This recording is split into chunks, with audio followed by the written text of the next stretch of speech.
أعوذ بالله من الشيطان الرجيم.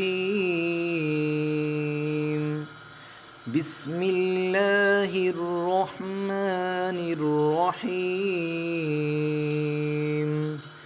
هو الذي خلق لكم ما في الأرض جميعا ثم استوى إلى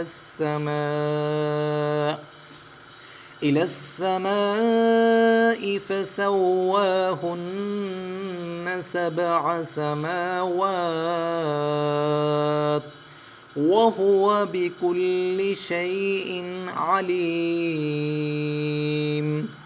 वही है जिसने जो कुछ ज़मीन में है सब तुम्हारे लिए बनाया, फिर उसने आसमान के बनाने का कस्द फरमाया तो ठीक 7 आसमान बनाए और वो हर शय का खूब इल्म रखता है।